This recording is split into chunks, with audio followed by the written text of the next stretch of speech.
السلام علیکم ورحمۃ اللہ وبرکاتہ۔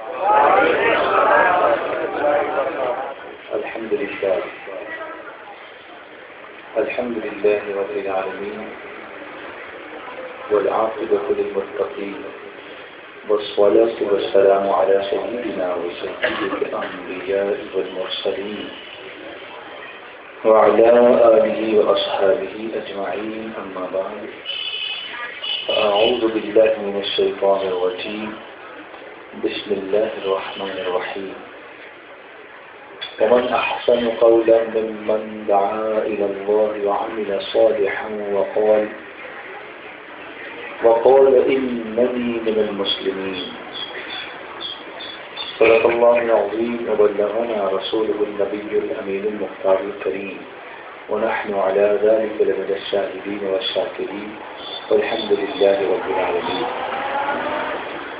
مسند پر جلوہ افروز علماء بابقار، شمع رسالت کے پروانوں، میرے پیارے آقا صلی اللہ علیہ وسلم کے پیارے دیوانوں، نشین خواتین، پیارے بچوں، آئیے سب سے پہلے ہمارا سب مل کر اپنے اور ساری کائنات کے مرکز عقیدت حضور رحمت عالم نور مجسم فخر عالم بنی آدم تاجدار مدینہ سرکار دو عالم احمد مجتبی جناب محمد مصطفیٰ اللہ ناقبان صلی اللہ علیہ وسلم کی بارگاہ پناہ میں انتہائی احترام و عقیدت کے ساتھ درود و سلام کی نظریں پیش کریں۔ الصلاۃ والسلام علیک یا رسول اللہ، الصلاۃ والسلام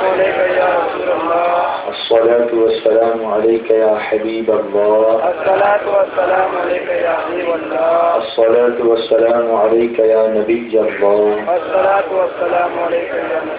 وعلی آلک واصحابک یا نور اللہ صلی اللہ تعالی علیہ وسلم۔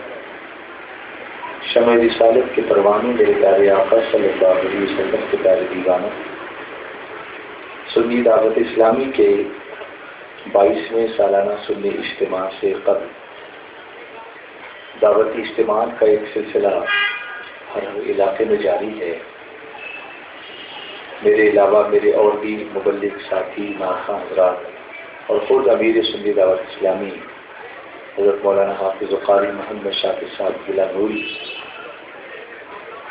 دعوتی اجتماع میں بیان کر رہے ہیں اور سب لوگوں کو اللہ اس کے رسول کی طرف بلانے کی کوشش کر رہے ہیں۔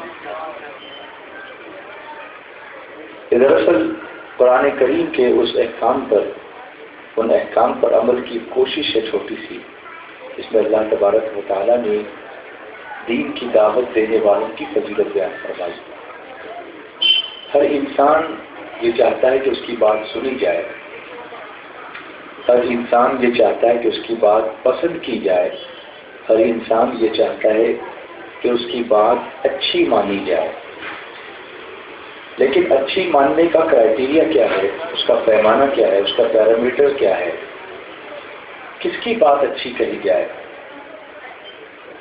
وہ جس کی آواز بہت اچھی ہو، یا وہ جس کا انداز بہت اچھا ہو، یا وہ جو بہت زور سے بولتا ہو، یا وہ جو اپنی باتوں کے ذریعے لوگوں کے دل کو موہ لیتا ہو؟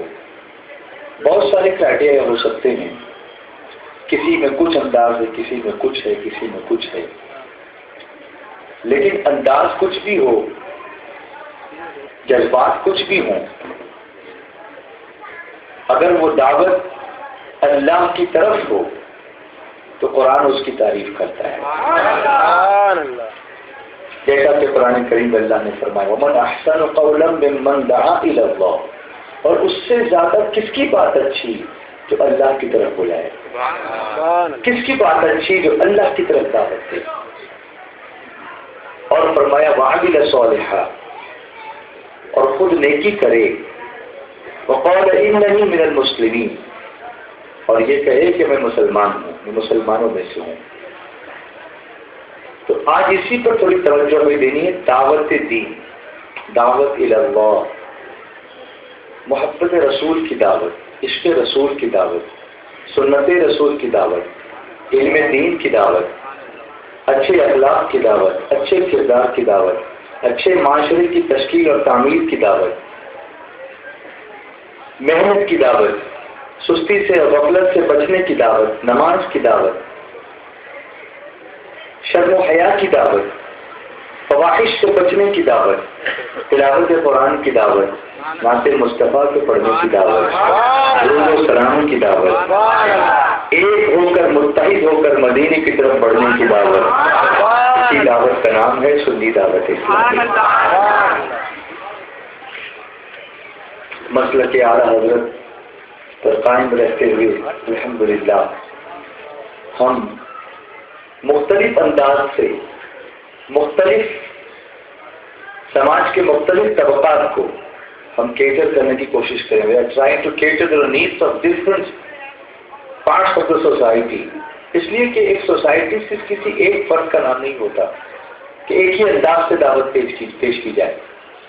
اس میں بچے بھی ہوتے ہیں، اس میں جوان ہوتے ہیں، اس میں ہمارے بزرگ ہوتے ہیں، سرپرست حضرات ہوتے ہیں، کچھ ضعیف حضرات بھی ہیں، خواتین بھی ہیں، کچھ پڑھے لکھے ہیں، کچھ نہیں ہیں، کچھ پروفیشنلس ہیں، کچھ معمولی ورکرس ہیں، کچھ کلرکس ہیں، کچھ ٹیچرس ہیں، کچھ پرنسپلس ہیں، کوئی ڈاکٹر ہے، کوئی لائر ہے، کوئی اکاؤنٹنٹ ہے، کوئی وکیل ہے، کوئی ڈرائیور ہے، کوئی تاجر ہے، بزنس مین ہے۔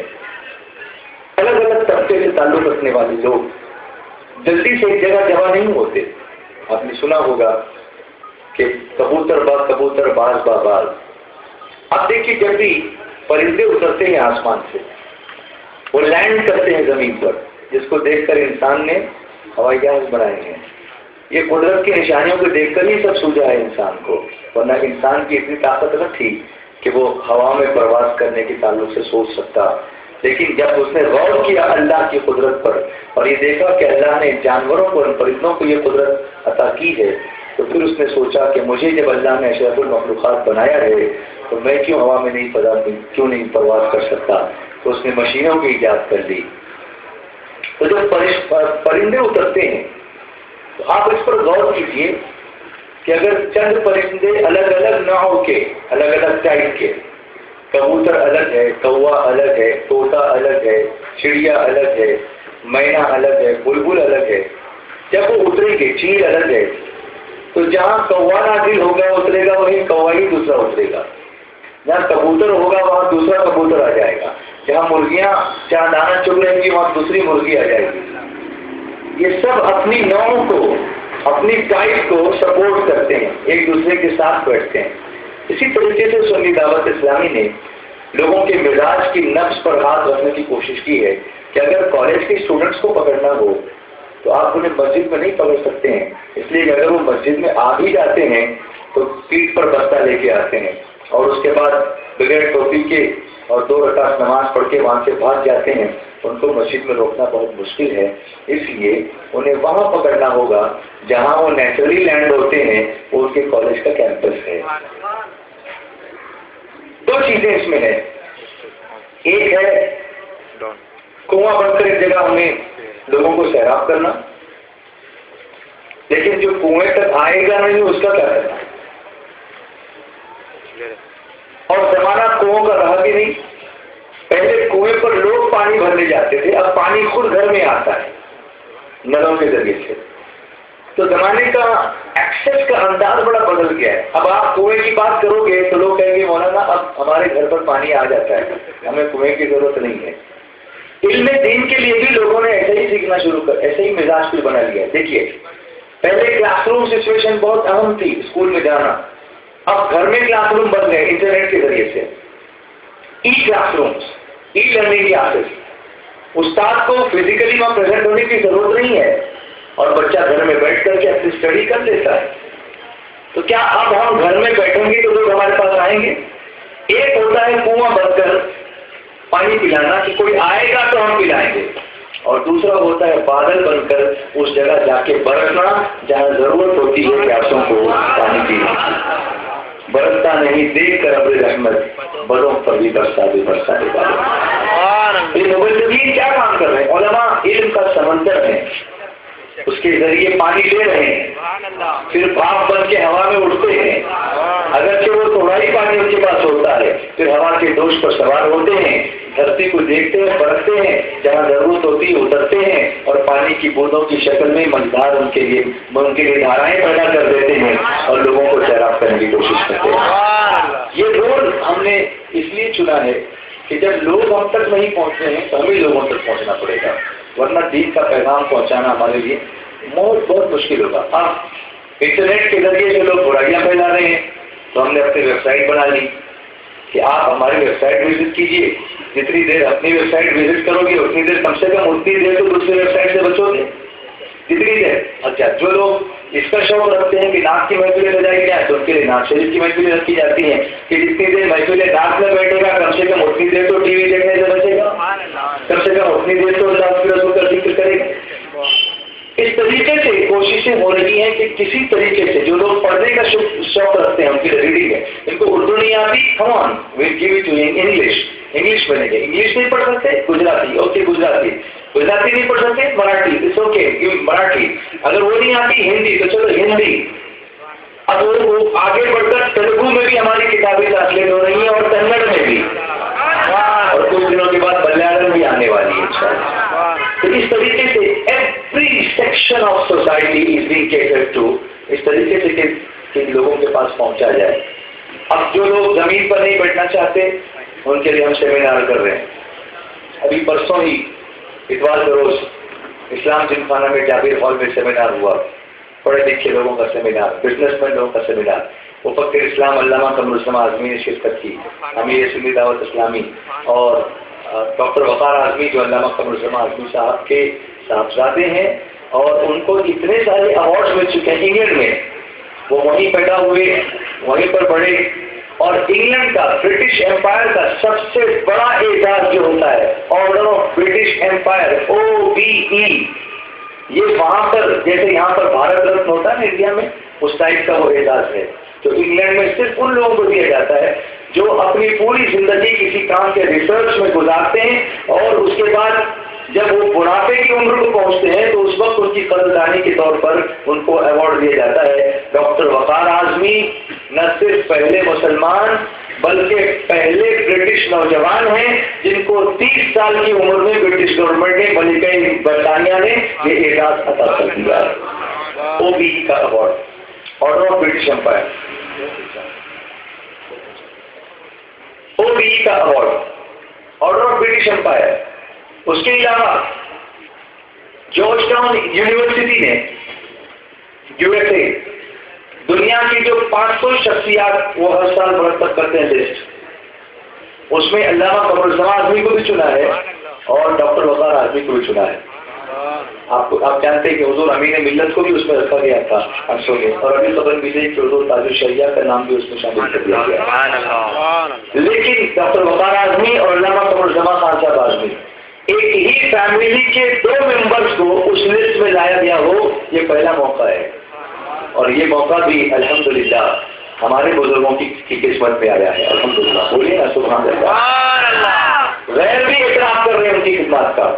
He was voted among the most 100 influential people in England۔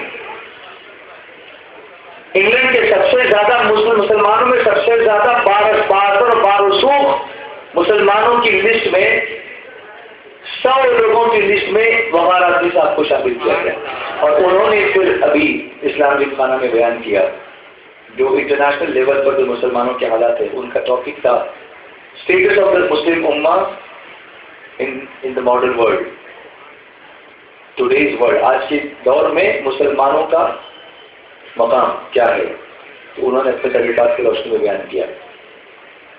اس کے علاوہ علامہ قمرالزمان اعظمی نے بیان فرمایا کہ اسلام کی روشنی میں، قرآن و حدیث کی روشنی میں مسلم تاجروں کا مقام یا کردار یا ان کا رول، کیا رول ان کا ہونا چاہیے اسلام کے تعلق سے، اور امیر سنی دعوت اسلامی کا ٹاپک تھا حلال اینڈ حرام ان اسلام، اسلام میں حلال کیا ہے اور حرام کیا ہے۔ اس لیے کہ روزی جب تک حلال نہیں ہوگی نیکیوں کی توفیق نہیں ہوگی۔ جو لقمہ حرام سے بنے گا اور حرام کا خون پیٹ میں بھرے گا تو اس لقمے سے انسان کو نیکی کی توفیق نہیں ہوتی. اس لیے سب سے پہلے انسان کو جو سلوک کرنی چاہیے وہ ہے حلال روزی کی. ہم سرکار غوث اعظم کی ریاض کرتے ہیں تو سرکار غوث اعظم نے جو وصیتیں فرمائی، نصیحتیں فرمائی، اس میں 2 نصیحتیں ان کی بڑی پرومیننٹ رہی ہیں. ایک ہے عقل حلال، دوسرے ہے صدق مقال. فرماتے ہیں حلال کھاؤ اور سچ بولو، تم اللہ والوں میں سے ہو جاؤ گے. 2 ہی چیزیں کرو، حلال کھاؤ اور سچ بولو. اب حلال کیسے کھائیں؟ حلال کیسے کھایا جائے؟ اس لیے کہ حرام کا ایک لقمہ اگر پیٹ میں چلا جائے تو 40 دن تک اللہ اس بندے کی دعا کو قبول نہیں فرماتا، اس کی عبادت کو قبول نہیں فرماتا. اب 40 دن کی قید کیوں ہے؟ اب سائنس کا ریسرچ آیا سامنے.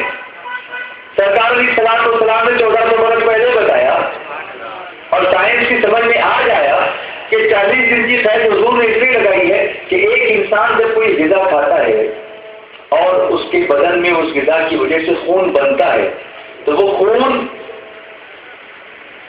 بننے کا سلسلہ اور اس کے سیلز کے ڈسٹرائے ہونے کا سلسلہ چلتا رہتا ہے. آپ جانتے ہیں کہ ابھی تو سردی میں آپ کے ہاتھ کے چھلکے نکلیں گے، زیادہ سردی ہوگی تو ہونٹ کے چھلکے نکلتے ہیں اور اس کی جگہ نئی اسکن آتی ہے.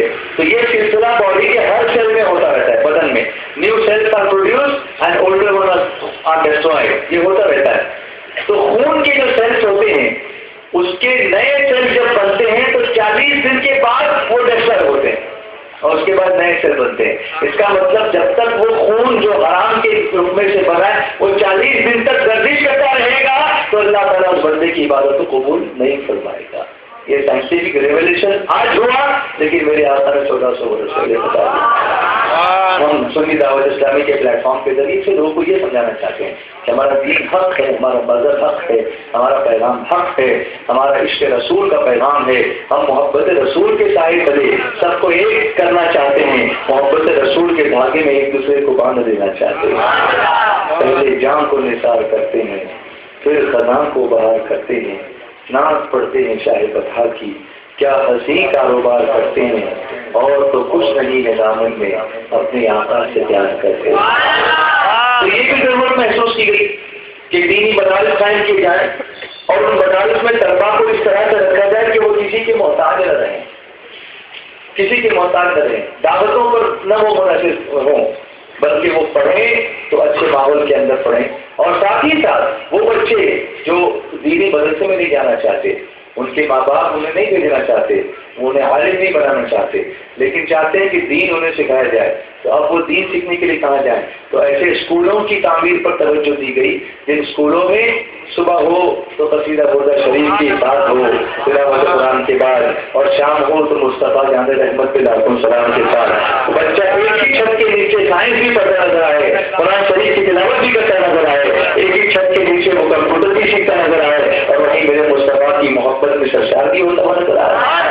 وہ ٹوائلٹ جائے تو اسے ٹیچر ٹوائلٹ کی دعا پڑھا کے ٹوائلٹ میں بھیجے، وہ پانی پینے کے لیے جائے تو وہاں پانی پینے کے لیے اس کے لیے کرسیاں رکھی ہوں اور بیٹھ کر پانی پیے، بسم اللہ پڑھ کے پیے. اس کا یونیفارم ہو تو دیکھنے والے کو اسلامی یونیفارم کی یاد آئے، اور اگر وہ اسکول میں جاتا ہو تو اسکول ایک دن بند ہو تو اسے عجیب سا محسوس ہوتا جائے کہ آج میں اسکول نہیں گیا، مجھے آج نعت شریف سننے کو نہیں ملی، مجھے آج بیان سننے کا موقع نہیں ملا. تو بجائے اس کے کہ اسے گھر میں قرار آئے، اسے ذکر رسول میں قرار آ جائے. ہم اس کی کوشش کر رہے ہیں اور ایسے کئی اسکول الحمدللہ قائم ہو چکے، بمبئی میں بھی اور باہر بھی، اور انشاءاللہ یہ سلسلہ بڑھے گا. تو انشاءاللہ یونیورسٹی بھی ایک دن ہماری ہوگی اور انشاءاللہ کچھ ہاسپٹلس بھی ہمارے ہوں گے. اس کی کوشش تو دعوت اسلامی سے دیٹ از وائی اسی لیے ہم آپ کا تعاون چاہتے ہیں. اٹس ناٹ لائک کہ سال 22 سال سے ہم آپ کے لیے صرف اجتماع ایک حصہ ہے ہماری دعوت کا، لیکن اس کی کئی برانچز ہیں جس کو ابھی تک آپ نے دیکھا نہیں ہے، سمجھا نہیں ہے، پڑھا نہیں ہے. بچے ایس ایس سی کے کریئر گائیڈنس چاہتے ہیں، ہمارے پاس وہ لوگ ہیں جو ایس ایس سی کے بچوں کو، ایچ ایس سی کے بچوں کو، گریجویٹس کو بلا کے کیمپس کرتے ہیں، الگ الگ اسکولوں میں جاتے ہیں، کالجز میں جاتے ہیں، اور ان کو کریئر کیسے چوز کرنا، ڈاکٹر بننا ہے کہ انجینئر بننا ہے کہ کمپیوٹر کا ٹیکنالوجی کا ماہر بننا ہے کہ کیا بننا ہے. وہ ٹیکنیکل فیلڈ میں جا سکتا ہے کہ بایولوجی کی فیلڈ میں جا سکتا ہے کہ میتھمیٹکس کر سکتا ہے. بچہ کنفیوز ہوتا ہے، ہمارے ماہرین ان کو اس طرف بھی توجہ دلاتے ہیں. آپ حج کے لیے جانا چاہتے ہیں اور حج کرنے کا طریقہ آپ کو نہیں معلوم ہے کہ فقیر آپ کی خدمت میں حاضر ہے، میرے اور بہت سارے ساتھی آپ کی خدمت میں حاضر ہیں۔ سنی دعوت اسلامی کے ذریعے تمام بہت سارے حج کے کیمپ بھی مختلف علاقوں میں بمبئی سے لے کر کے انگلینڈ تک ہوتے رہتے ہیں، اور الحمدللہ ہماری نرسریز انگلینڈ میں بھی قائم ہو چکی ہیں، اور وہاں پر آ کر بچے نعمان مصطفیٰ جامع رحمت کی نعتیں انگلش میں سناتے ہوئے نظر آتے ہیں۔ تو اس لیے اچھی نعت شریف پڑھتے ہیں کہ آپ کو حیرت ہوگی کہ انڈین بچے اتنے اچھے نہیں پڑھتے ہوں گے، لیکن اس ماحول میں رہ کر وہاں پر نعت مصطفیٰ کا پڑھنا ہم وہ ماحول دینا چاہتے ہیں اور دے رہے ہیں۔ ایک موقع ایسا بھی تھا، کچھ سال پہلے کی بات میں آپ کو بتاؤں، ایک بچہ چھوٹا سا سنی دعوت اسلامی کے ماحول سے وابستہ ہوا، ہر سال اس کے والد صاحب اس کا برتھ ڈے سیلیبریٹ کرتے تھے، کیک کاٹا جاتا تھا، تحفے دیے جاتے تھے، لیکن جب سنی دعوت اسلامی کے ماحول سے وہ بچہ وابستہ ہوا اور اس کے بعد اس کے برتھ ڈے کا موقع آیا، باپ نے پوچھا بیٹا اس سال برتھ ڈے کے لیے تحفے میں کیا چاہو گے؟ اس نے کہا ابا جان دینا چاہتے ہیں تو کچھ اور مت دیجیے، کیک مت لائیے، مجھے مصطفیٰ کی سنت کے مطابق امامہ شریف لا کر کے دیجیے، میں ہمیشہ اپنے امامے کو سجانا چاہتا ہوں اور میں اپنے پیدائش کی علامت امامہ شریف کو بنانا چاہتا ہوں۔ ایک بنیادی انقلاب ہے، ایک فکری انقلاب، عشق رسول کا انقلاب، محبت رسول کا انقلاب، خیالات کا انقلاب، اطوار کا انقلاب، اخلاق کا انقلاب، کردار کا انقلاب، پریکٹیکل انقلاب، صرف زبانی انقلاب نہیں ہے کہ ہم صرف تقریریں کر کے جا رہے ہیں، ہم لوگوں سے پرسنل ملتے ہیں، پرسنل کانٹیکٹ، کسی کے یہاں اگر میت ہو گئی ہمارے اوپر لیکن غسل دینے کے لیے موجود ہیں،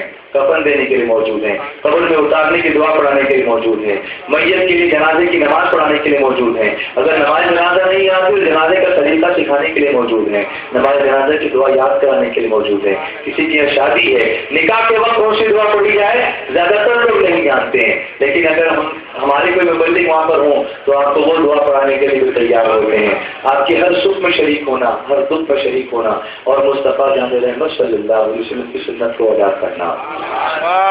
کسی کو سکھاتے چلو، دیے سے دیے کو جلاتے چلاتے۔ اسی لیے آج آپ کے تعاون کی پہلے سے زیادہ ہمیں ضرورت ہے کہ پہلے صرف بیان کا شعبہ تھا، درس کا شعبہ تھا، لیکن اب ہمارے پاس کئی ایوینیوز ہیں، کئی ہورائزنس ہیں جس میں آپ فٹ ہو سکتے ہیں۔ اگر آپ ایک پروفیشنل ہیں تو ہمارے پاس اس کے لیے اوپننگ ہو سکتی ہیں، اگر آپ ٹیچر ہیں تو ہمارے پاس اس کے لیے اوپننگ ہو سکتی ہیں، اگر آپ کوئی انگلش پڑھانے والے اچھے انگلش پڑھا سکتے ہیں تو کسی مدرسے میں بھی آپ کو انگلش کے لیے ٹیوٹر کے حیثیت سے رکھا جا سکتا ہے، لیکن آپ آگے بڑھیے اور تحریک کے ساتھ ہوئیے، آپ تحریک کا ساتھ دیجیے۔ میں یہ دعوت دینے کے لیے آج آپ کے لیے آیا ہوں، اور اس لیے آپ کو آزاد میدان وادی نور کے اجتماع میں بھرپور تعاون کرنا ہوگا۔ آپ کے پریزنس کا تعاون، آپ کے کوآپریشن کا تعاون، آپ کے کوآرڈینیشن کا تعاون، آپ کی اخلاص کا تعاون اور آپ کی محبتوں کا تعاون۔ باقی ہم آپ سے کچھ نہیں مانگنا چاہتے ہیں، بس اپنے بچوں کو ہمارے حوالے کیجیے، آپ ہمارے ساتھ ہو جائیے، انشاءاللہ ہم سب مل کر مدینے کی راہ پر چلنے کا ارادہ کریں گے اور اس طرح پڑھتے ہوئے جائیں گے۔ صلی اللہ علیہ وسلم، صلی اللہ علیہ وسلم، صلی اللہ علیہ وسلم، صلی اللہ علیہ وسلم، صلی اللہ علیہ وسلم، صلی اللہ علیہ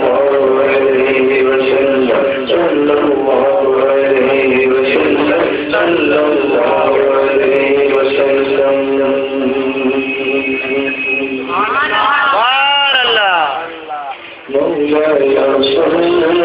مولاي صل وسلم دائما ابدا على حبيبك خير الخلق كلهم، مولاي صل وسلم دائما ابدا على حبيبك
حضرت آدم علیہ السلام سے لے کر حضور رحمت عالم صلی اللہ علیہ وسلم تک لاکھوں انبیاء کرام کو دنیا میں بھیجا، وہ اللہ کی وحدانیت کا پیغام لے کر کے آئے کہ اللہ ایک ہے، بولو اللہ ایک ہے اور اس کا کوئی شریک نہیں۔ ہم ہمیشہ پڑھتے ہیں نا لا الہ الا اللہ وحدہ لا شریک لہ، تو اس کا مطلب کیا ہے؟ ہم اس کا مطلب اور ترجمہ نہیں سمجھتے تو ہمیں سمجھ میں نہیں آتا کہ ہم پڑھ کیا رہے ہیں۔ لا الہ الا اللہ، اللہ کے سوا کوئی معبود نہیں۔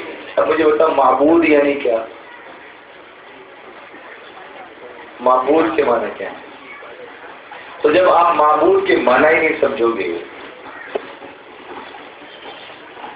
تو پھر اس کو کیسے سمجھ پاؤ گے کہ تم پڑھ کیا رہے ہو؟ تم نے شہادت کا کلمہ پڑھا، توحید کا کلمہ پڑھا، اس کا مطلب کیا ہے؟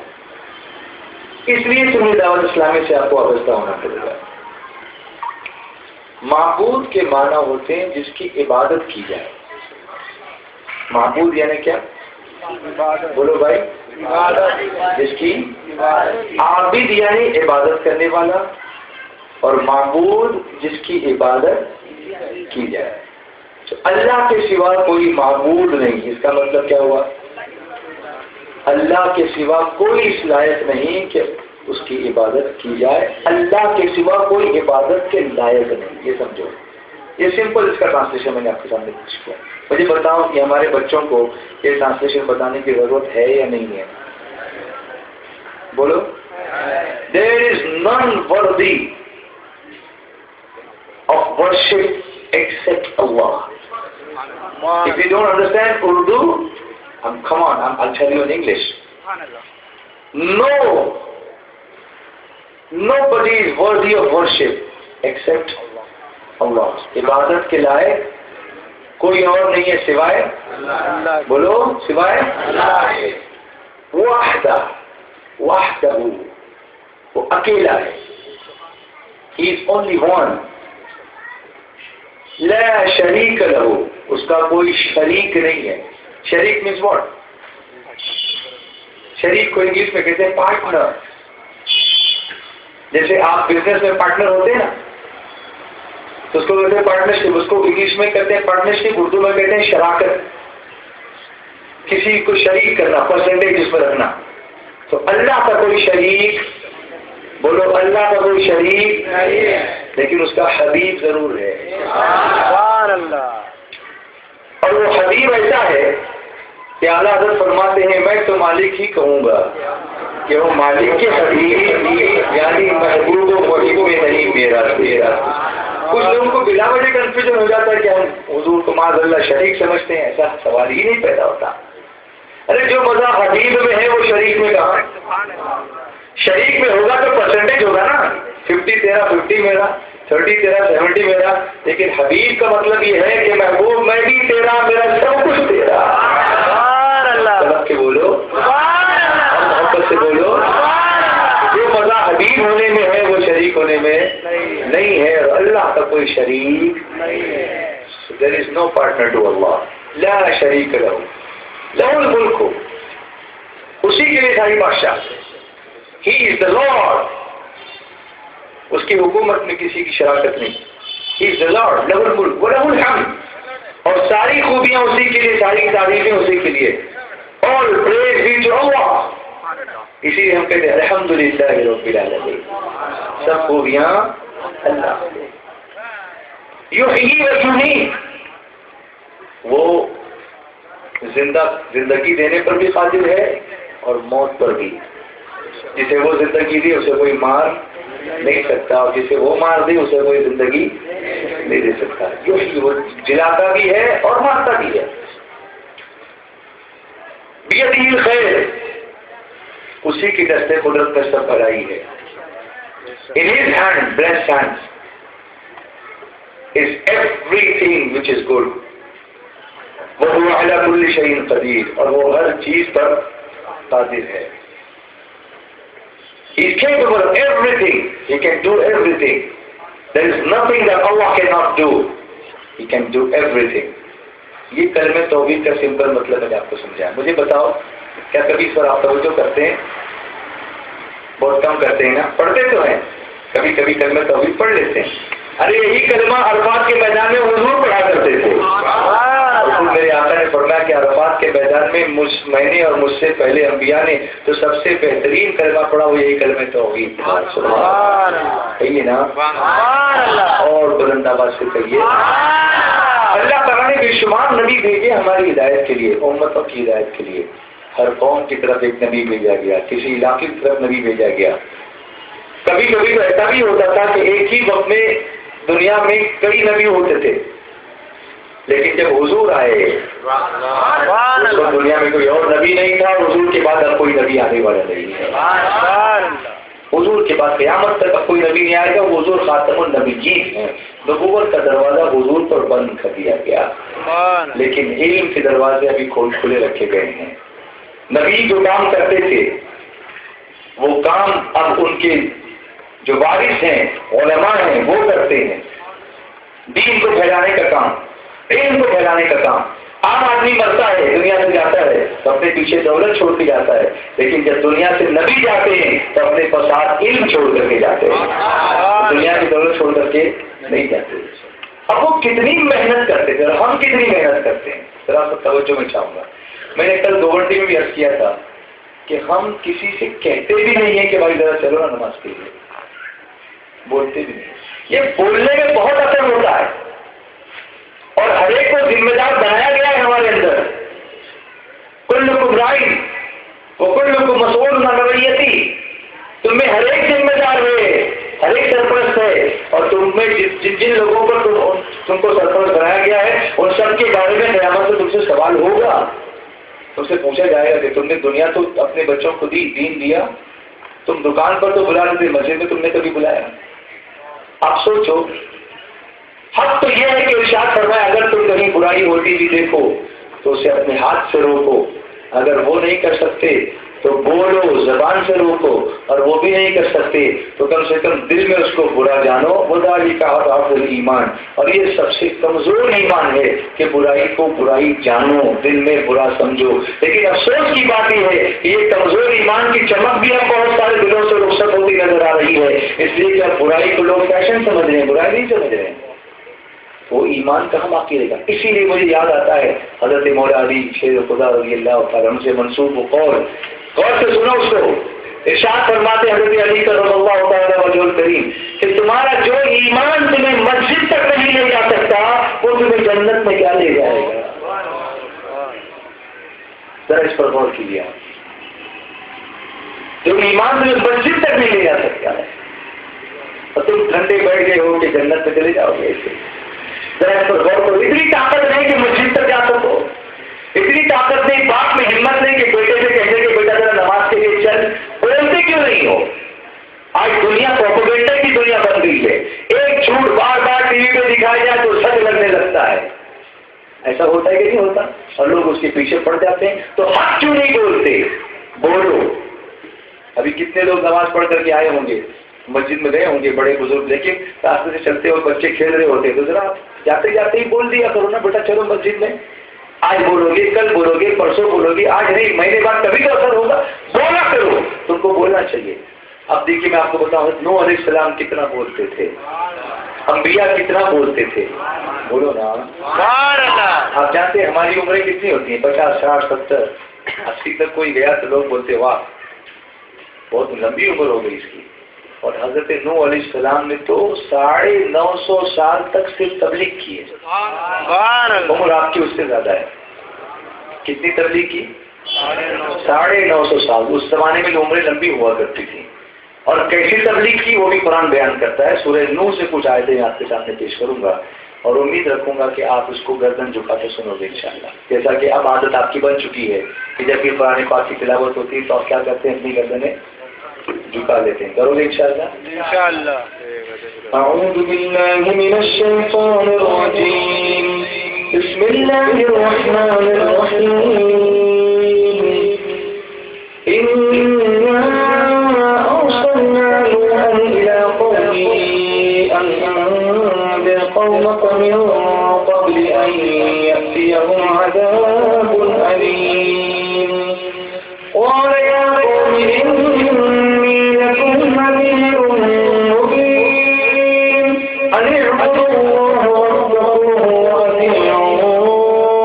يغفر لكم من ذنوبكم ويؤخركم إلى أجل مسمى إن أجل الله إذا جاء لا يؤخر لو كنتم تعلمون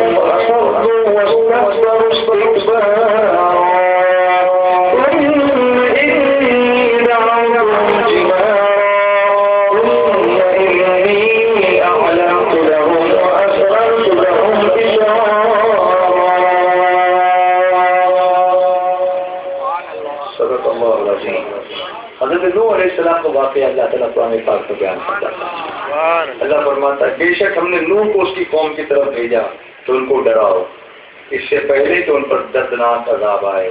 اللہ اکبر. دنیا اور آخرت کا عذاب, دنیا کا بھی عذاب اور آخرت کا. اگر اللہ سے نہیں ڈرو گے عذاب آئے گا. آپ دیکھیے عذاب آ کر رہتا ہے. ایک فلم کسی نے بنائی, امریکہ میں طوفان آیا سینڈی. آپ ان چیزوں پر نظر رکھو اور سوچو یہ کیا ہے.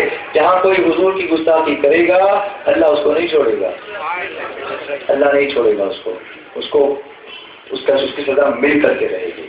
دنیا میں بھی ملے گی اور آخرت میں بھی ملے گی. مسلمانوں کو ڈرنا چاہیے کہ ہم رسول اللہ کی نافرمانی نہ کریں, اللہ کی نافرمانی نہ کریں, ورنہ کہیں اس کے عذاب کی جھلک ہمیں بھی نہ پہنچ جائے. اور یا قوم انی لکم نذیر مبین. حضرت نوح علیہ السلام نے فرمایا اے میری قوم میں تمہارے لیے صریح ڈر سنانے والا ہوں. ڈر سنانے کے لیے آیا. کیسا ڈر سناتا ہوں؟ ان اعبدوا اللہ واتقوہ واطیعون, کہ اللہ کی بندگی کرو اور اس سے ڈرو اور میرا حکم مانو. کئی نبیوں کا چرچا اس طریقے سے قرآن پاک میں جگہ جگہ ہے. فاتقوا اللہ واطیعون, فاتقوا اللہ واطیعون. آپ دیکھیں قرآن کریم اور دوسری آیتیں بھی آئیں کہ آپ کو ملے گی. ہر نبی یہی کہتے تھے اللہ سے ڈرو میرا حکم مانو, اللہ سے ڈرو میرا حکم مانو. سبحان اللہ, سبحان اللہ. دو چیزیں بہت ضروری ہمارے لیے کہ اللہ کا خوف دل میں ہو اور رسول کی محبت کو چون کے نقش قدم پر چلنے کی کوشش کریں. جب حکم مانو گے تو کیا ہوگا؟ یغفر لکم من ذنوبکم, وہ تمہارے کچھ گناہ بخش دے گا, سب نہیں. یغفر لکم من ذنوبکم, یغفر لکم ذنوبکم نہیں, من ذنوبکم کچھ گناہ بخش دے گا. یہاں یہ کیوں فرمایا گیا؟ تو مفسرین فرماتے ہیں اس لیے کہ وقت ایمان تک جو تمہارے گناہ ہوئے وہ سب تمہارے معاف فرما دے گا. یہاں تو ایمان لائے پہلے والے سب گناہ معاف ہوئے. اب ایمان لانے کے بعد جو کرو گے اس کے لیے پھر فریش تمہیں اپلیکیشن کرنا پڑے گا. یا پھر اگر جو بندوں کے حق سے متعلق گناہ نہ ہوں گے, بندوں کے حق سے متعلق جو گناہ ہوتے ہیں وہ جب تک بندہ معاف نہ کرے اس وقت تک مولا بھی معاف نہیں کرتا. اس لیے اگر کسی کو ستایا ہے تو پہلے اس سے معافی مانگنی چاہیے تو اللہ معاف فرمائے گا. ہم لوگ کسی کو گالی دیتے ہیں پھر اللہ سے جا کے معافی مانگتے ہیں, کسی کی غیبت کرتے ہیں پھر اللہ سے جا کے معافی مانگتے ہیں.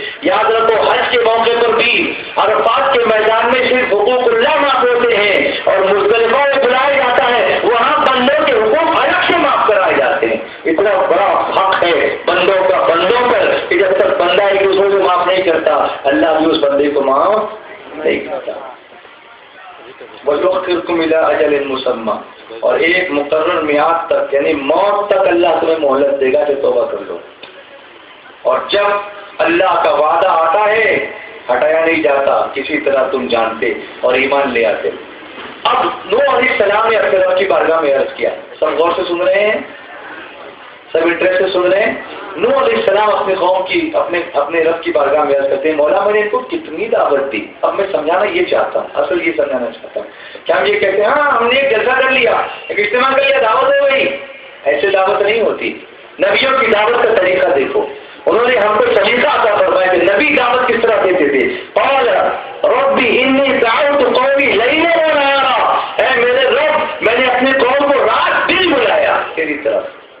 صرف ایک جلسہ کر کے نہیں بیٹھ گیا، دن میں بھی ان کے پاس جاتا تھا، رات میں بھی ان کے پاس جاتا تھا، نہ دین دیکھتا تھا نہ چین دیکھتا تھا، بار بار انہیں تیری بارگاہ کی طرف بلایا کرتا تھا. لیکن وہ کیا کرتے تھے؟ فَلَمْ يَزِدْهُمْ دُعَائِي إِلَّا فِرَارًا، تو میرے بلانے سے وہ صرف بھاگتے تھے، میرے قریب آتے نہیں تھے. بلا بلا کر میں پریشان تھک جاتا تھا، لیکن میری قوم میرے قریب آنے کو تیار نہیں. یہ کون کہہ رہے ہیں؟ بولو بھائی، حضرت.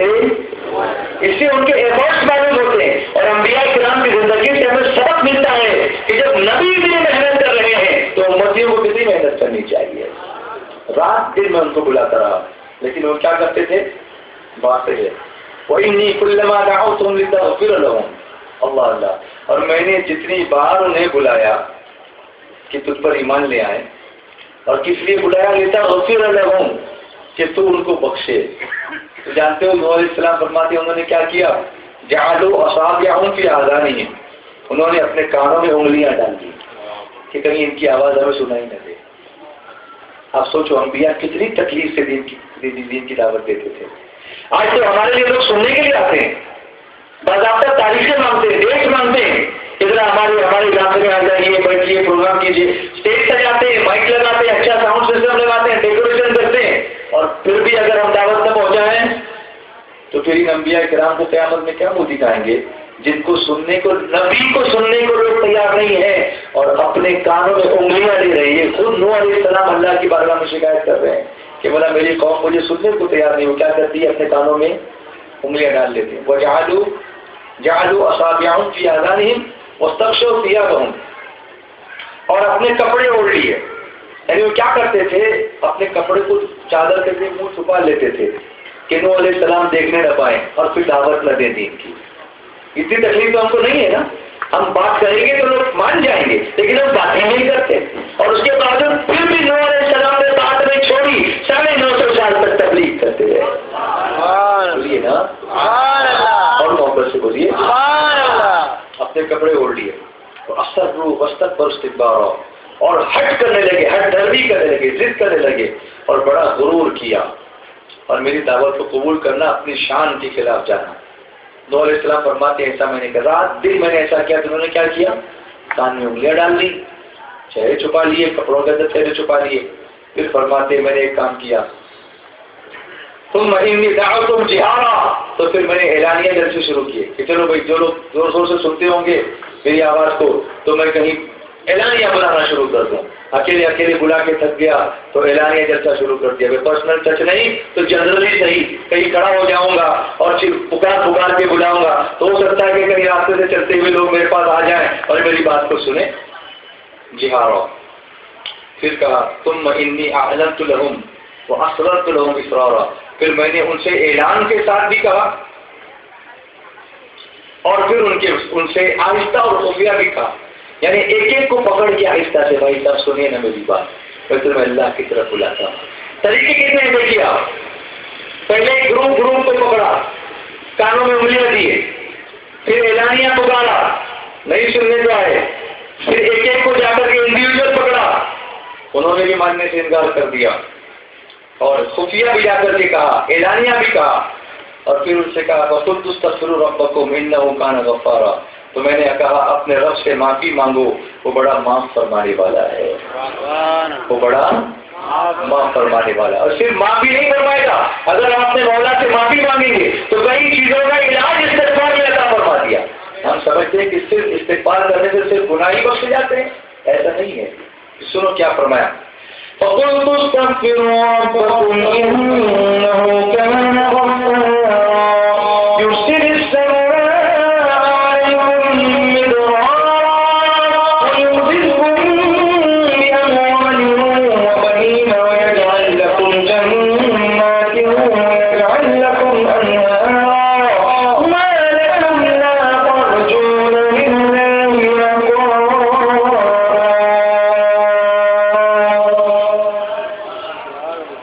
سن رہے ہیں آپ کیا فرمایا؟ نوح علیہ السلام فرماتے ہیں تو رب سے معافی مانگو، مغفرت طلب کرو، وہ بڑا معاف فرمانے والا ہے. معافی نہیں صرف فرمائے گا بلکہ اگر تم نے توبہ کر لی تو تم پر آسمان سے بارشیں بھی نازل فرمائے گا اور مال اور بیٹوں سے تمہاری مدد کرے گا.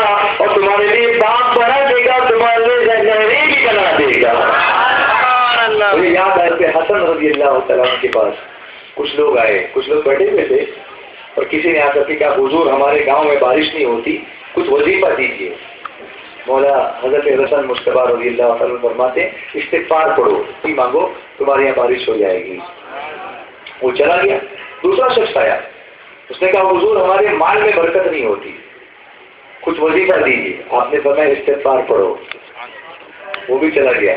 تیسرا شخص، اس نے کہا کہ ہمارے یہاں باغ نہیں ہوتے، باغوں میں پھل نہیں آتے، کچھ وظیفہ دیجیے۔ آپ نے فرمایا استغفار کرو۔ چوتھا شخص آیا، اس نے کہا حضور میرے یہاں اولاد نہیں ہے، کچھ وظیفہ دیجیے۔ آپ نے فرمایا استغفار کرو۔ وہ چاروں چلے گئے، لیکن پوچھنے والے حیرت میں، دیکھنے والے حیرت میں پڑ گئے کہ چاروں کی حاجتیں الگ اور علاج ایک ایسی ماسٹر کی ہے کہ اس سے سارے تعلق لیتے ہیں۔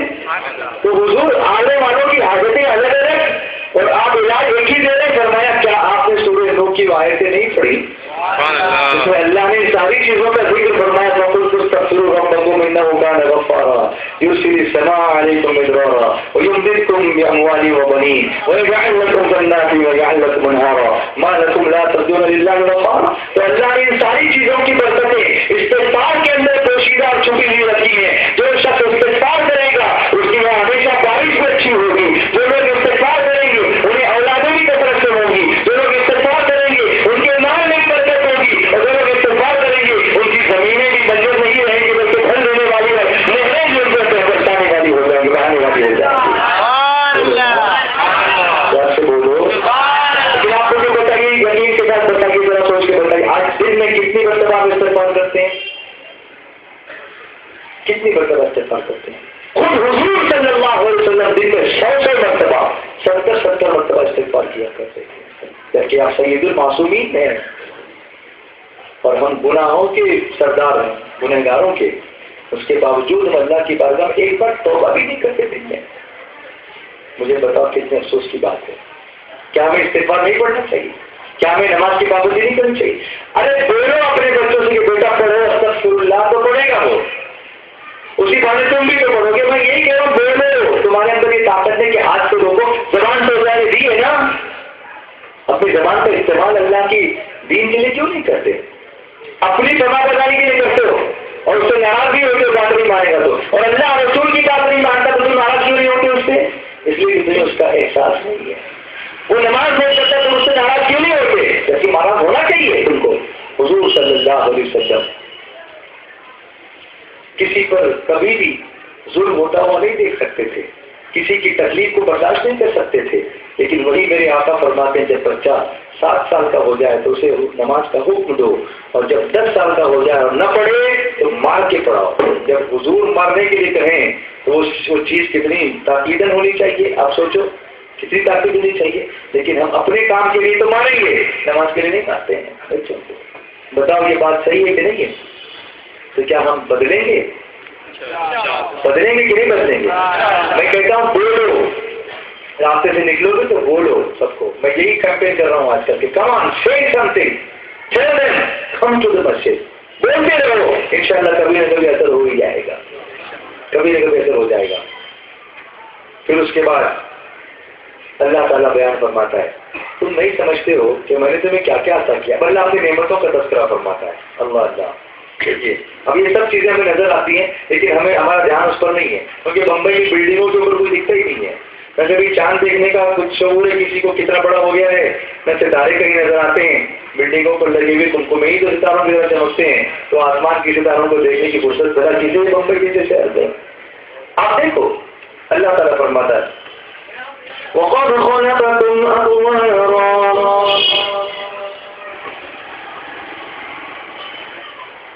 أَلَمْ تَرَوْا كَيْفَ خَلَقَ اللَّهُ سَبْعَ سَمَاوَاتٍ طِبَاقًا وَجَعَلَ الْقَمَرَ فِيهِنَّ نُورًا وَجَعَلَ الشَّمْسَ سِرَاجًا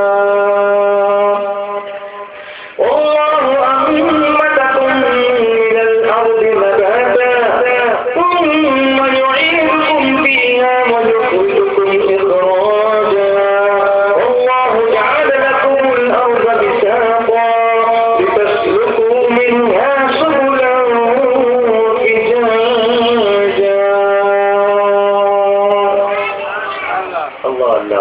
سبحان اللہ. سنو قرآن شریف میں کیا نہیں ہے؟ تبیان لکل شیء، اس میں ہر چیز کا بیان ہے. پڑھنے والوں سنو میں کیا بتانا چاہتا ہوں. There is science in Quran, there is geography in Quran, there is astronomy in Quran, there is astrology in Quran, there is physics in Quran, there is chemistry in Quran, there is biology in Quran, there is mathematics in Quran, there is law in Quran, there is accountancy in Quran. Everything is Quran. Behavior in Quran, character in Quran, respect in Quran. اللہ فرماتا ہے حالانکہ اس نے تمہیں طرح طرح بنایا. کیسے بنایا؟ تمہیں تمہاری ڈیولپمنٹ کے اسٹیجز کے ساتھ بنایا. First you are just a drop of water, sperm, then it gets into the womb of the mother. ماں کے پیٹ میں وہ قرار پاتا ہے. Then it develops in several stages. In several stages کو اللہ نے 18ویں پارے کی سورہ مومنون کی آیت میں بیان فرمایا ہے کہ ماں کے پیٹ میں بچے کا ڈیولپمنٹ فیٹس کا کیسے ہوتا ہے، ایمبریو کیسے بڑھتا ہے. ابھی اس کا وقت نہیں ہو، چلیے میں بتا ہی دیتا ہوں تاکہ آپ کو اس کا بھی انٹرسٹ آ جائے کہ اللہ تبارک و تعالیٰ نے قرآن کریم میں ان باتوں کا تذکرہ کیسے فرمایا ہے. اس سے ہمارا ایمان انشاءاللہ اور تازہ ہوگا اور مضبوط ہوگا اور ہم سائنس کے غلام نہیں بلکہ مصطفیٰ جان رحمت کے غلام ہوگا. اعوذ باللہ من الشیطان الرجیم، بسم اللہ الرحمن الرحیم.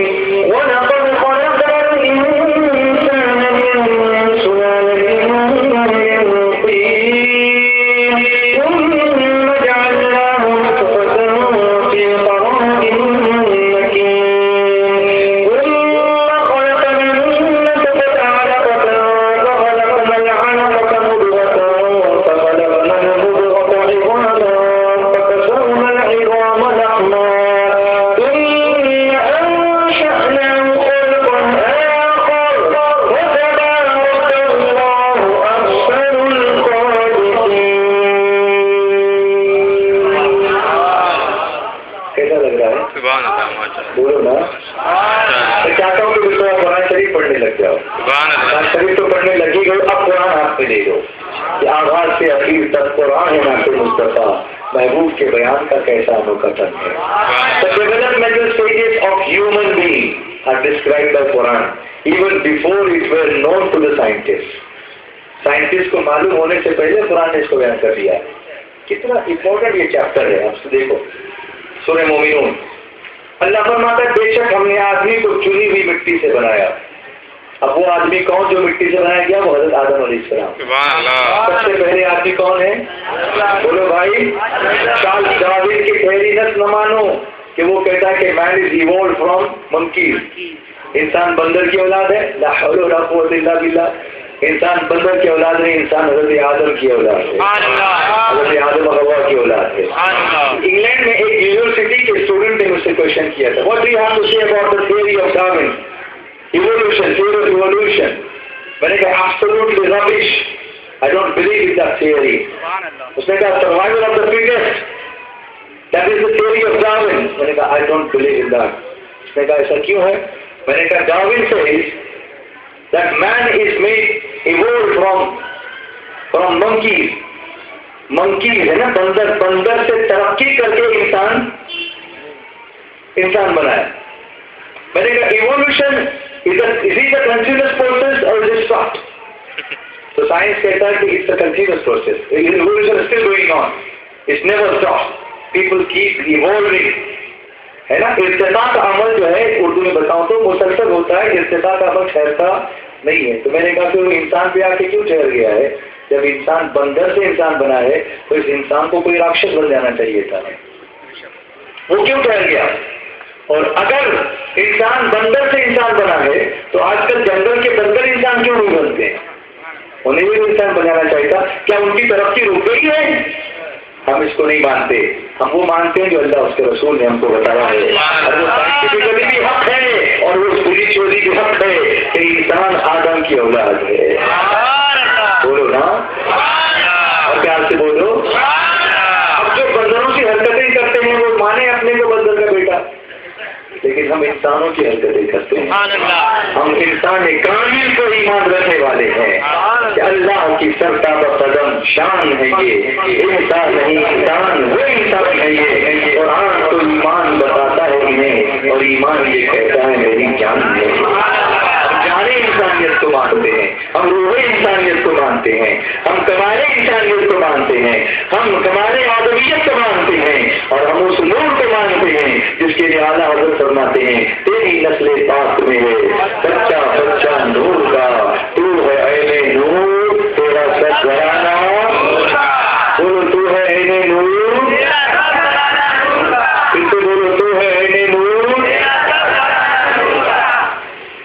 سبحان اللہ. تو بولو اور محبت سے بولو اور پیار سے بولو.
آدمی کو چنی ہوئی مٹی سے بنایا. تو وہ پہلا آدمی کون ہے؟ آدم علیہ السلام.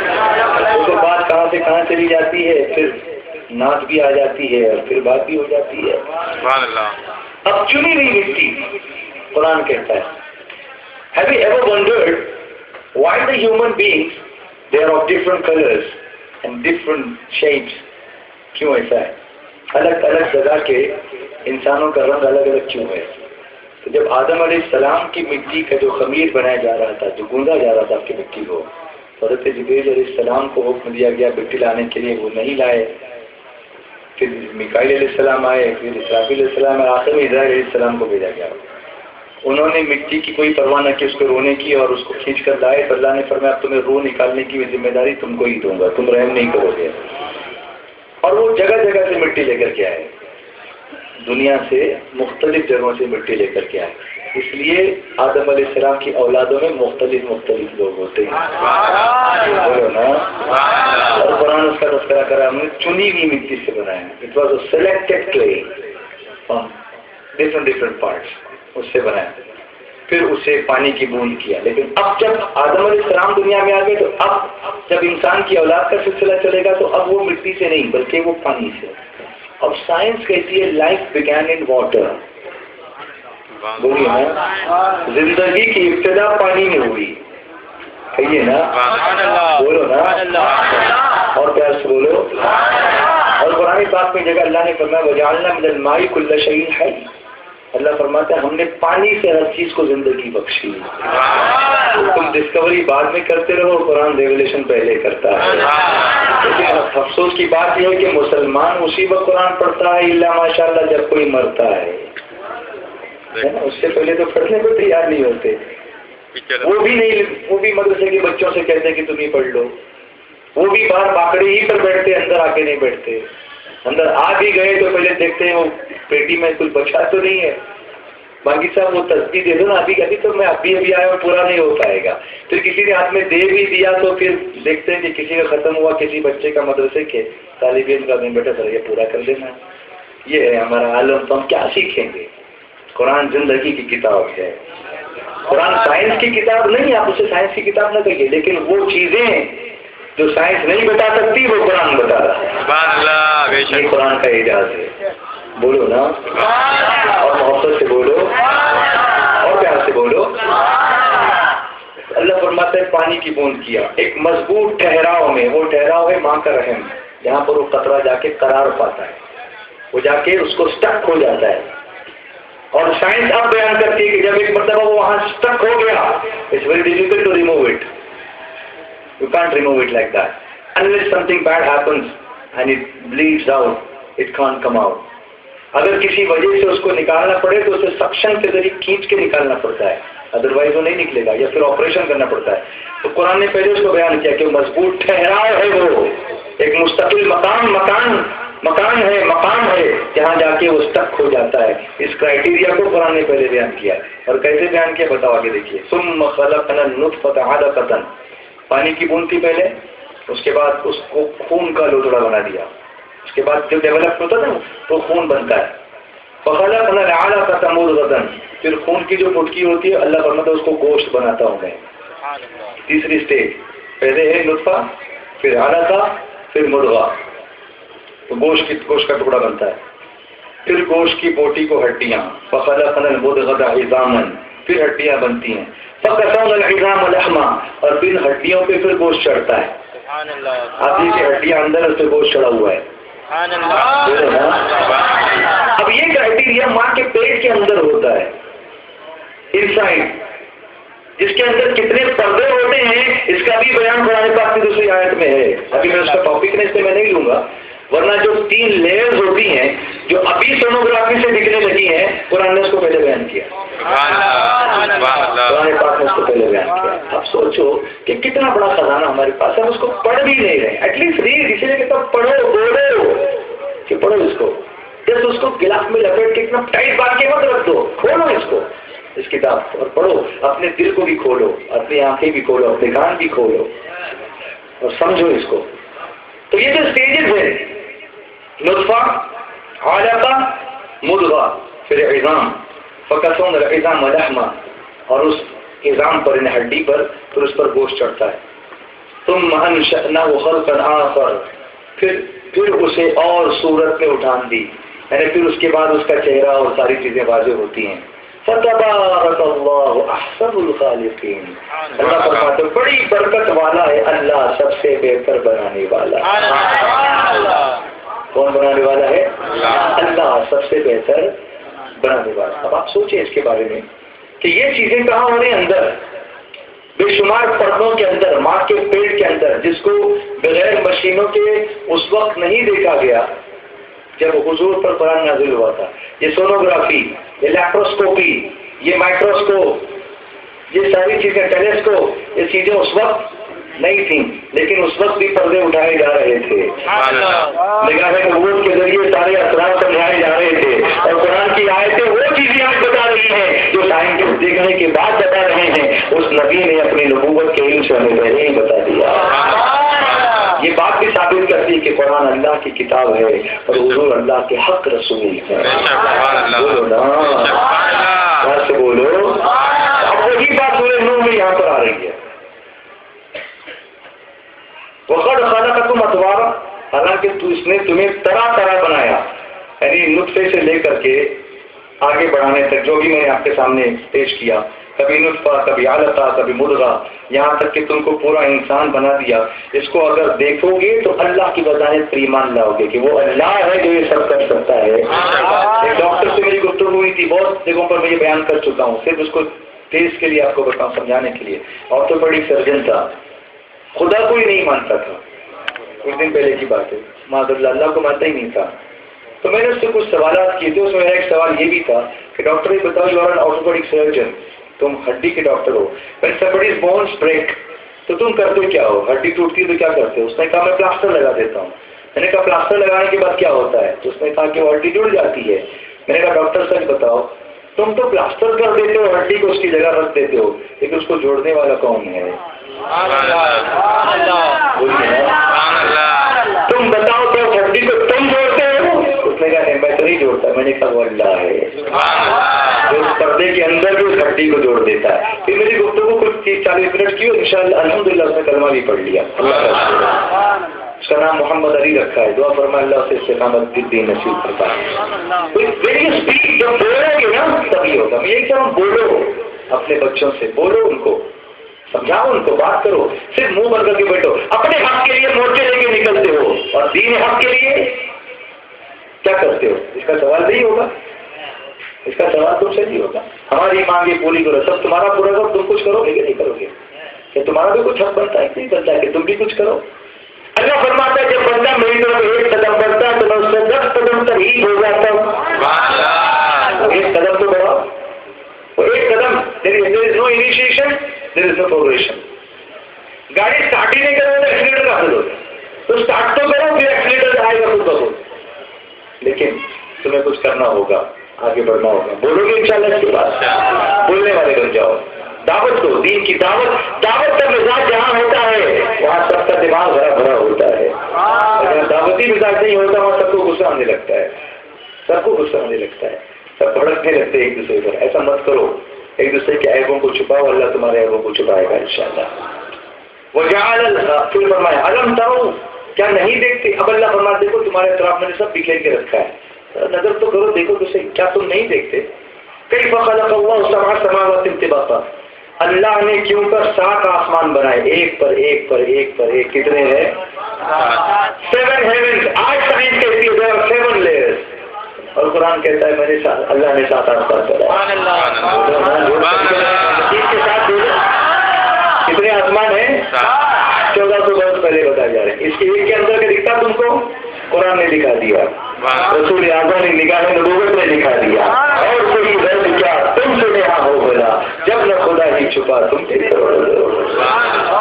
وجعل القمر فیہن نورا وجعل الشمس سراجا، اور ان میں چاند کو روشن کیا اور سورج کو چراغ. اللہ اللہ. دیکھیے اس کی ٹرم جو یوز کی گئی، چاند کو کہا نور اور سورج کو کہا سراج. چراغ اور نور اب آپ دیکھیے سائنس آج یہ کہتی ہے، اس میں کتنا باریک نقطہ ہے، آپ دیکھیے everybody knows that the moon doesn't have its own light. آپ جانتے ہیں نا چاند کی اپنی روشنی نہیں ہے. Where does he borrow it from؟ سورج. کس سے لیتا ہے؟ بولو کس سے لیتا ہے؟ سورج. بولو کس سے لیتا ہے؟ اللہ فرماتا ہے سورج چراغ ہے، چاند روشنی ہے. سبحان اللہ. طرف سے بولو ذرا، اس کو پہلے ریویو کیا ہے اللہ تعالیٰ نے قرآن پاک میں. وَجَعَلَ الْقَمَرَ فِيهِنَّ نُورًا وَجَعَلَ الشَّمْسَ سِرَاجًا. ہم نے چاند کو روشن کیا اور سورج کو چراغ کیا. یہ اشارہ ایک طرف کہ چراغ سورج ہے اور اس کی روشنی چاند لے کر کے دنیا کی طرف بھیج رہا، ریفلیکشن کر رہا ہے. قرآن اس کو پہلے بیان کر رہا ہے اور سائنسدان انہوں کا کام تو بیان کر رہا ہے. اب سوچو، نہ ٹیلیسکوپ کی ضرورت ہے، نہ ٹیلی ویژن کی ضرورت ہے، نہ راکٹ کی ضرورت ہے، نہ سنیتا ولیمز کی ضرورت ہے. ہمیں تو صرف مصطفیٰ کی محبت کی ضرورت ہے. نہ طاعت پر، نہ تقویٰ پر، نہ زہد و اتقاء پر ہے. ہمارا ناز جو کچھ ہے محمد مصطفیٰ پر ہے. بولو نا. پھر آگے فرمایا واللہ انبتکم من الارض نباتا، اور اللہ نے تمہیں سبزے کی طرح زمین سے اگایا.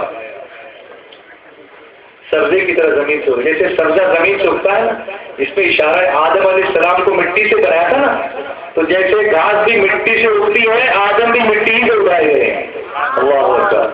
لیکن پھر ثم یعیدکم فیہا، پھر تمہیں اسی میں لے جائے گا موت کے بعد. ویخرجکم اخراجا، اور دوبارہ نکالے گا قیامت کے دن. تو یہاں یہ نہ سمجھنا کیسے نکالے جاؤ گے، جس نے پہلے بھی تمہیں اٹھایا تھا وہ آخری دن مجھے اٹھانے پر قدرت رکھتا ہے. بولو نا، محبت سے بولو.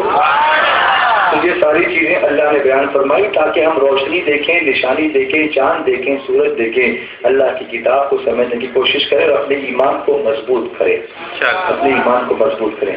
تو یہ سب نوح علیہ السلام کی میں نے تبدو جو تھی اپنی قوم کو سمجھانے کے لیے. کتنے سال کی تھی؟ 9.5 بتاؤ کتنے سال کی؟ 950 سال میں کتنے ایمان لائے جانتے ہو؟ کتنے ایمان لائے؟ ایک بچے نے کہا 1 لاکھ. سنو، 950 سال نوح علیہ السلام کوشش کرتے رہے لیکن صرف 76 لوگ مسلمان ہوئے. 76. آپ یقین کریں گے only 76 people. 950 years of efforts of Hazrat Nuh alayhi salam and only 76. پھر بھی ہمت نہیں آ رہی. ہمارے جیسا ہوگا تو کیا تبلیغ کرنے کا، کیا بیان کرنے کا، کیا کوئی سنتا ہی نہیں ہے. نہیں، انبیاء کی سنت یہ نہیں ہے. انبیاء کی سنت استقامت ہے. لیکن یہ کب ہوتا ہے؟ اب اس کے بعد، اب جب یہ آئے ہیں اس کے بعد نوح علیہ السلام، اللہ نوح علیہ السلام اب ان کے حق میں دعائے خسران کرتے ہیں، ہلاکت کی دعا کرتے ہیں. نوح علیہ السلام کیا کہتے ہیں؟ وقال نوح رب لا تذر علی الارض من الکافرین دیارا. اور نوح نے عرض کیا میرے رب زمین پر کافروں میں سے کوئی بسنے والا نہ چھوڑ. انک ان تذرہم یضلوا عبادک، اگر تم نے رہنے دے گا تیرے بندوں کو گمراہ کریں گے. ولا یلدوا الا فاجرا کفارا، اور ان کے اولاد ہوگی تو وہ بھی نہ ہوگی مگر بڑی بدکار اولاد ہوگی. ان کو رہنے ہی مت دے.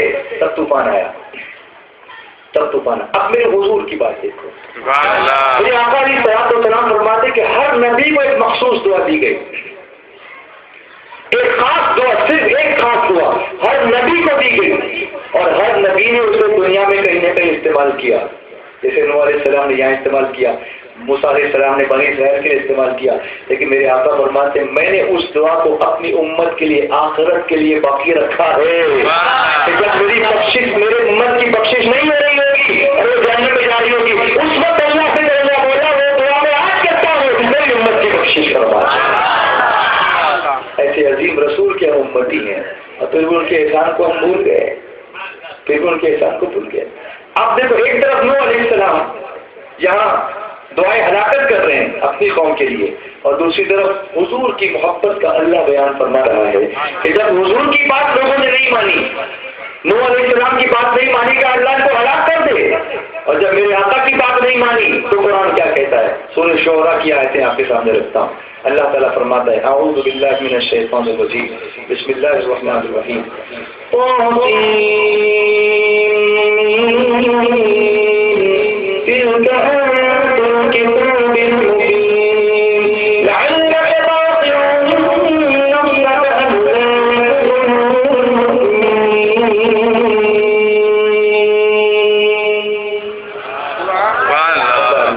یہ آیتیں ہیں روشن کتاب کی. اب اللہ کیا فرماتا ہے سنو. یہ آیت کیوں نازل ہوئی میں آپ کو بتاؤں. جب مکے میں حضور نے دین کی دعوت پیش کی لوگ نہیں مانے, لوگوں نے جھٹلایا, تکذیب کی, تو حضور کو اتنا غم ہوا کہ اللہ نے تسلی کی آیت نازل فرمائی. اب حضور نے دعا ہلاکت کی نہیں کی کہ مولا ان کو ہلاک کر دے, بلکہ اللہ فرماتے ہیں محبوب کہیں تم اپنی جان پر کھیل جاؤ گے ان کے غم میں کہ وہ ایمان نہیں لائے, تو اپنی جان پر کھیل جاؤ گے. حضور دوسروں کی جان لینے کی بات نہیں کرتے, اپنی جان پر نعرہ پہنچ جاتے ہیں کہ مولا مجھے ضرور ہوتا ہے کہ میری امت میری بات کیوں نہیں مان رہی ہے. اور اللہ ان کو تسلی دیتا ہے کہ وہ محبوب مایوس ہونے کی ضرورت نہیں, اتنی تکلیف مت اٹھایا کرو, اتنا غم مت لیا کرو کہ اپنی جان کو تم تکلیف پہنچاؤ, اپنی جان پر تم کھیل جاؤ گے. یہ ہے عظمت مصطفیٰ. بولو نا, اور پیار سے بولو, اور پیار سے بولو, اور محبت سے بولو. کوئی نعرہ لگانے والا ہے میرے نبی کی عظمتوں کا؟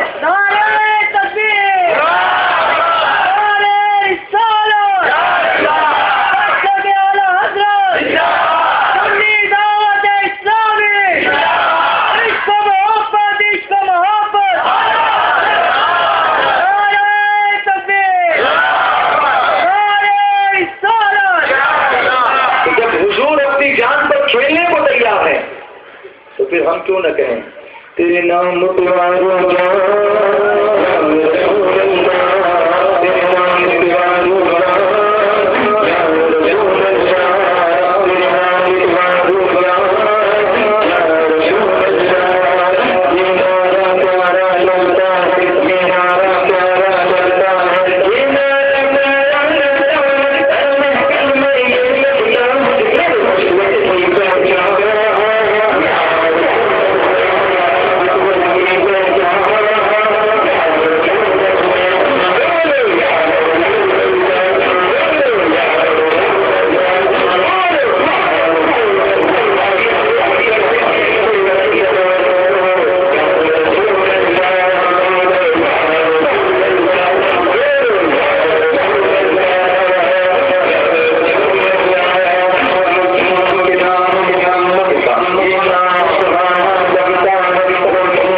میدان آنے کے لیے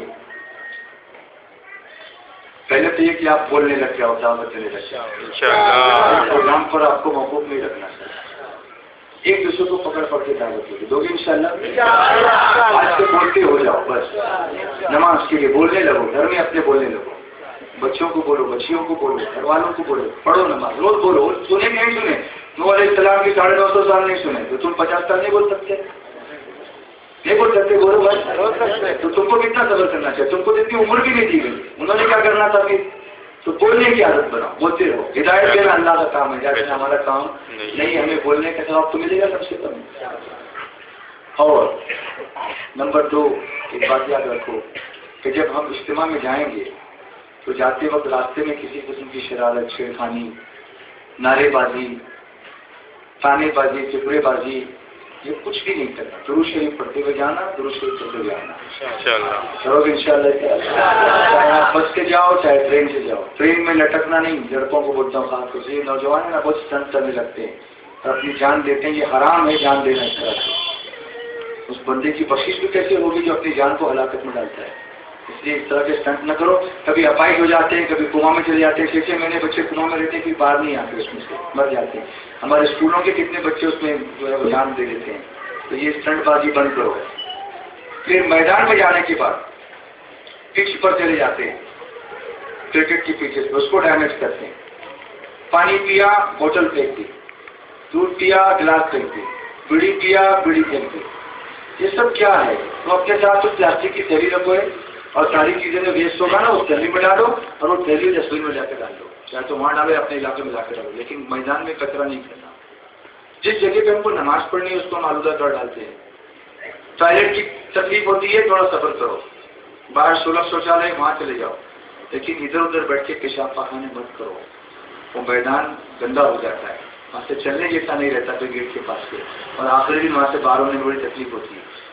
ایک اور بات، کسی کو کھانا کھلا سکتے ہو کھلا دو، کسی کو پانی پلا سکتے ہو پلا دو، کسی کو ایک فروٹ کی تھالی لے خرید کے دے سکتے ہو دو، اللہ کے اور رسول کے مہمانوں کی خدمت کرو، یہ کرو، تھوڑا پیسہ خرچ کرو باہر سے آنے والے لوگوں پر، کئی لوگوں سے اس کے پاس کبھی کچھ نہیں ہوتا، ان کی خدمت کرو، لیکن سسپیکٹ لوگوں پہ نظر بھی اپنی ہونی چاہیے، اور اگر ایسی کوئی حرکت آپ کو نظر آئے کہ آپ کو لگتا ہے کہ یہاں کچھ گڑبڑ ہوگی، ایسا ہوگا، اتنا بڑا مجمع ہے پتہ نہیں کون کیا ہے، تو فوراً جو ہے ہمارے ذمہ داروں کو آپ کو بتانا ہے، کوئی بیگ وغیرہ گرا ہوا ہو اس کو جا کے ٹچ نہیں کرنا ہے، فوراً وہاں سے ہٹ جانا ہے، لوگوں کو بھی ہٹا کے، اور ذمہ داروں کو فوراً آپ کو انفارم کرنا ہے کہ ایسی کوئی چیز ہے، آپ کو اس کو دیکھیے، پھر پولیس آئے گی اور دیکھے گی اس کو کیا کرنا ہے۔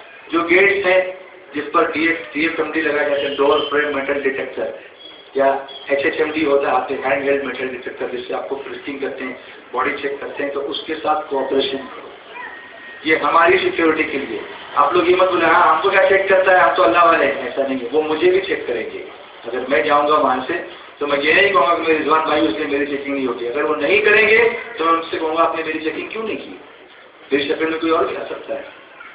تو آپ اپنے آپ کو پیش کرو اور زیادہ بیگ یہ لے کر جانے کے چکر میں مت پڑو، بالکل کھلے ہوئے جاؤ تاکہ آپ کو زیادہ دیر انتظار نہیں کرنا پڑے، کیوں میں جب اندر جاؤ گے تو ڈیٹیکٹر سے ہوکر کے اندر جاؤ گے، سب اپنی سیفٹی کے لیے، جو گیٹس آپ کے لیے ہیں اسی سے آؤ، VIP گیٹ سے کوئی آنے کی پیچھے سے کوشش نہ کرے، اسٹیج کے اطراف اسٹیج پہ چڑھنے کی کوشش نہ کریں، ایک ساتھ ایک دم جمگٹا بنا کر بیٹھنے کی کوشش نہ کریں، بلکہ پورا میدان آپ کے لیے کھلا ہوا ہے، پھیل کے بیٹھو آرام سے، ایک دوسرے پر گرنے پڑنے کی ضرورت نہیں، اور خاص طور سے لاسٹ دن جب آپ باہر نکلتے ہو تو ہمارے اناؤنسمنٹ کو فالو کرو، کیونکہ ہم کو برابر اپڈیٹس ملتے رہتے ہیں کہ گیٹ پر کیا ہوا ہے، وہاں کتنے لوگ ہیں، کتنے لوگوں کا آنا جانا ہے، کتنے لوگ جا سکتے ہیں، لوگ باہر نکلے کہ نہیں نکلے، کیونکہ لوگوں کو باہر نکلنے میں، VT اسٹیشن جانے میں، پھر بسوں میں بیٹھنے میں ٹائم لگتا ہے، تو گیٹ کلیئر نہیں ہوتا، تو جب تک کلیئر نہیں ہوتا تو ہم سمجھتے ہیں کہ بھائی آپ یہیں بیٹھ جائیے دوسرے پر، آپ نکلیے مت، جب کلیئر ہوگا ہم آپ کو خود چھوڑیں گے، ہم آپ کو بیٹھ تو نہیں کرنے والے، لیکن لوگوں کو جلدی ہوتی ہے بھاگنے کی، بغیر ٹکٹ سفر مت کرو،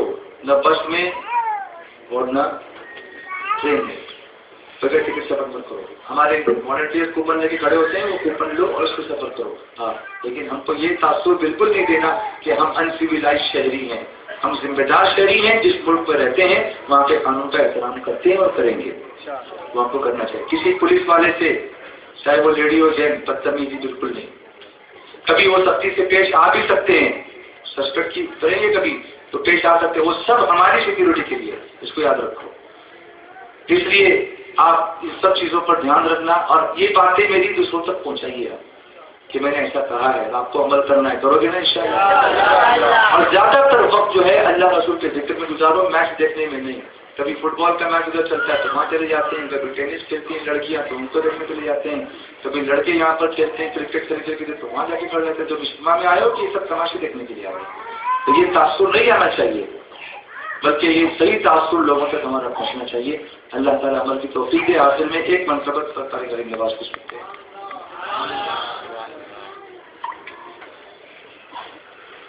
مولا علی کا شہزادہ میرا خواجہ معینالدین،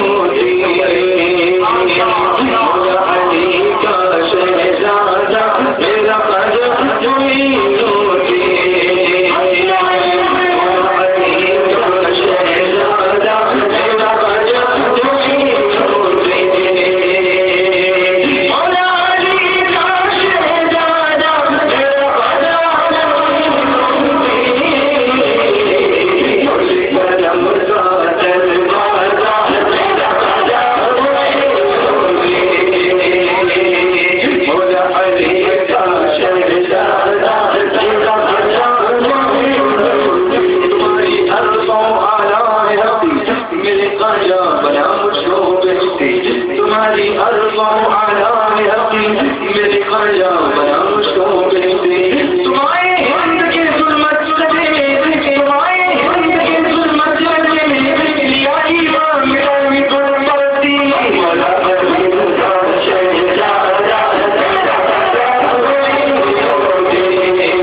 دعوت دینے والے بولو دعوت دو. اللہ ایمان کی سلامتی، ایمان کا خاتمہ بالخیر اور عمل صالح کی توفیق عطا فرمائے اور دین کی دعوت میں آگے بڑھنے اور خود کو نیک بنانے یا دوسروں کو نیک بنانے کی کوشش کریں. دوران بیان اگر کوئی خطا ہوگی اللہ معاف فرمائے. استغفر اللہ ربی من کل ذنب واتوب الیہ. ہر سنیچر کو بعد نوازی شاہ مرکز اسماعیل حبیب مسجد پر آپ لوگ آیا کریں. سننے ملے گا اگر آپ کو آؤ گے تو انشاءاللہ. بولتے پھر آتے نہیں ہو، مجھے بہت برا لگتا ہے. ایسا مت کرو، آپ آیا کرو. اس سنیچر کو تو آپ کو وادی نور میں آنا، وہ بھی دعا میں آؤ گے کیا اتوار کو؟ سنیچر کی صبح میں آؤ بھائی، سنیچر کی صبح سے آؤ، اچھا رہے گا، بہت کچھ سیکھو گے انشاءاللہ. بمبئی والے ایک دم لیٹ آتے ہیں اس لیے کہ وہ گھر میں ہی چڑھ جاتے ہیں. ایسا مت کرو، صبح جلدی سے آؤ سنیچر کے دن. پہلے سے وادی نور بنو. میں آج سب کو یہی نعرہ دے رہا ہوں پچھلے ایک مہینے سے کہ ایک ہی کام کرنا ہے، ایک ہی کام کرنا ہے، وادی نور کو بھرنا ہے. بولو ایک ہی کام کرنا ہے، وادی نور کو بھرنا ہے. سب کے لگاؤ یہ نعرہ، ایک ہی کام کرنا ہے، وادی نور کو بھرنا ہے. زور سے بولو ایک ہی کام کرنا ہے، وادی نور کو بھرنا ہے. آؤ گے نا انشاءاللہ. ویب سائٹ بھی معلوم ہے آپ کو SufiDawat.net. اس کو وزٹ کرتے رہیں، سیریز سنتے رہیں، کیلنڈر لیں، بیانات کی فہرست لیں، سیریز لیں اور دین کی راہ پر چلتے رہیں. ہماری جان لے بلا. السلام علیکم. تو چل